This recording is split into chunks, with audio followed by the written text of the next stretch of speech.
చందమామ కథ. తీరిన సందేహాలు. వింధ్యాపర్వత ప్రాంతంలో శంభుడని ఒక పేద యువకుడు ఉండేవాడు. వాడు కొండచర్యలో కష్టపడి వ్యవసాయం చేసి ఏదో విధంగా తన ముసలి తల్లిని పోషిస్తూ వచ్చాడు. ఒకనాడు వాడికి ఒక సందేహం కలిగింది. తన ఈడు వాళ్ళు తనలాగే కష్టపడి ధనవంతులవుతున్నారు కదా, తాను ఏడాది పొడుగునా కష్టపడినా తన తల్లి పొట్ట ఎందుకు నిండదు? ఆ ప్రాంతాన ఉండేవాళ్ళు అనుమానం ఉంటే ఆంగీరస మహామునిని అడుగు అనటం ఆచారంగా ఉండేది. ఈ ఆంగీరస ముని నాసిక వద్ద కొండలలో తపస్సు చేస్తూ ఉంటాడని చెప్పుకునేవారు. శంభుడు తన అనుమానం గురించి ఆంగీరస మహామునిని అడగాలని నిశ్చయించాడు. ఈ ఆలోచన తట్టగానే వాడు తల్లితో, అమ్మా, నేను నాసికకు బయలుదేరిపోతున్నాను అని చెప్పాడు. తల్లి వద్దని ఎంత బతిమాలినా వినిపించుకోక వాడు నాసికకు బయలుదేరాడు. పోగా పోగా ఒక నిర్జన ప్రాంతంలో వాడికొక గుడిసె కనిపించింది. ఆకలి బాధ జాస్తిగా ఉండటం చేత శంభుడు ఆ గుడిసెలోకి వెళ్ళి అందులో ఉండే అవ్వను, అవ్వా, నాకింత అన్నం పెడతావా? దూరం నుంచి వస్తున్నాను అని అడిగాడు.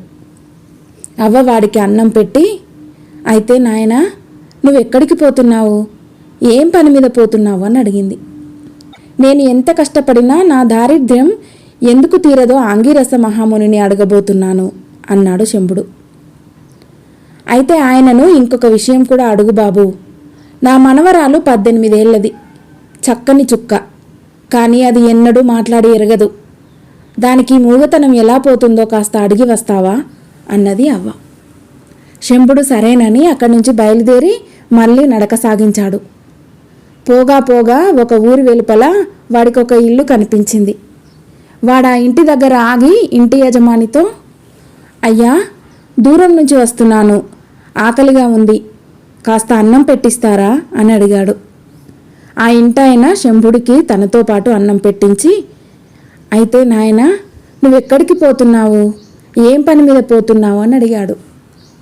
నేను ఎంత కష్టపడినా నా దారిద్ర్యం ఎందుకు తీరదో నాసిక వద్ద ఉన్న ఆంగిరస మహామునిని అడిగి తెలుసుకోబోతున్నాను అన్నాడు శంభుడు. అలాగా, అయితే కాస్త నా విషయం కూడా అడుగుదు. మా దొడ్లో చక్కగా నవనవలాడే నారింజ చెట్టుంది. ఎన్నాళ్ళు చూసినా ఒక్క పిందె కూడా పడకుండా ఉంది.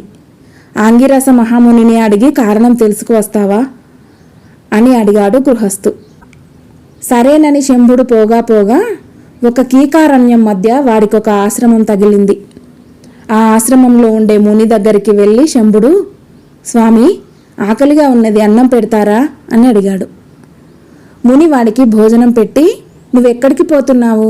ఏం పని మీద పోతున్నావు అని అడిగాడు. నేను ఎంత కష్టపడినా నా దారిద్ర్యం ఎందుకు తీరదో ఆంగిరస మహామునిని అడిగి తెలుసుకోబోతున్నాను అన్నాడు శంభుడు.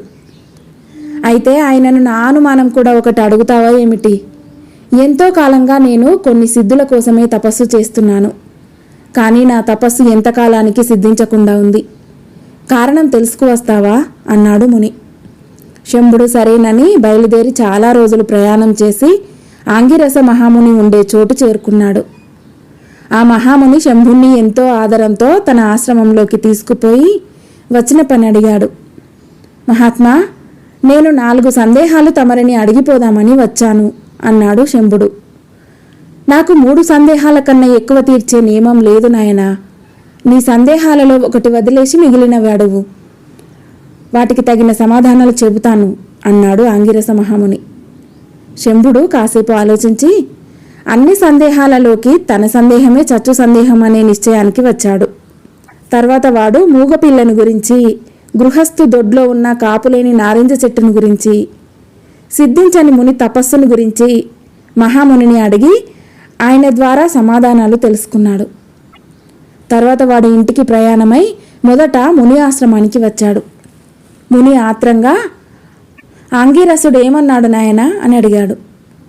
మీ తలలో ఏదో మణి ఉన్నదట, మీ తపశక్తి యావత్తు దానికే పోతున్నదట, దాన్ని పెరికివేస్తే మీ తపస్సు తప్పక సిద్ధిస్తుందని ఆంగిరస మహాముని చెప్పాడు అన్నాడు శంభుడు. ముని ఆశ్చర్యంతో తన జడల మధ్య తడిమి చూసుకుంటే చేతికి మణి తగిలింది. దాన్ని పెరికి ఆ మహాముని శంభుడికిస్తూ, దీన్ని నువ్వే ఉంచుకో నాయనా, ఇక నేను సిద్ధులు సాధించుకుంటాను అన్నాడు సంతోషంగా. శంభుడు ముని వద్ద సెలవు పుచ్చుకొని గృహస్థు ఉండే చోటికి వచ్చాడు. నా అనుమానం సంగతి ఆంగిరస మహాముని ఏం చెప్పాడు నాయనా అని గృహస్థు ఆత్రంగా శంభుణ్ణి అడిగాడు. మీ నారింజ చెట్టు కింద 9 బిందెల నిండా బంగారం ఉన్నదట. వాటిని పైకి తీస్తే చెట్టు చక్కగా కాస్తుందట అన్నాడు శంభుడు. ఈ రహస్యం ఇతరులకు తెలియటం అంత మంచిది కాదని ఆ గృహస్థు ఆ రాత్రి శంభుడి సహాయంతో నారింజ చెట్టు అడుగున తవ్వాడు. నిజంగానే 9 బంగారపు బిందెలు దొరికాయి. నాయనా, నాకు చాలా ఉపకారం చేశావు. ఈ బిందెలలో ఒకటి నువ్వు పట్టుకుపో అన్నాడు గృహస్థు. ముని ఇచ్చిన మణిని, గృహస్థు ఇచ్చిన బిందెను తీసుకొని శంభుడు అవ్వ ఉండే గుడిసె చేరుకున్నాడు. నా మనవరాలి విషయం ఆంగిరస మునిని అడిగావా బాబు? ఆయన ఏమన్నాడు అని అవ్వ ఆత్రంగా శంభుణ్ణి ప్రశ్నించింది. అడిగానవ్వా. నీ మనవరాలికి నచ్చిన వరుడు కనబడగానే దానంతట అదే మాట వస్తుందని ఆంగిరస మహాముని చెప్పాడు అన్నాడు శంభుడు. సరిగ్గా ఆ క్షణంలోనే అవ్వ మనవరాలు అక్కడికి వచ్చింది. శంభుణ్ణి చూడగానే ఆ పిల్ల చెక్కిళ్ళు సిగ్గుతో ఎర్రబడ్డాయి.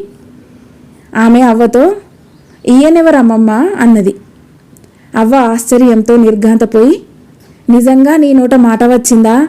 నా తల్లి, అయితే ఈ అబ్బాయే నీ మొగుడు.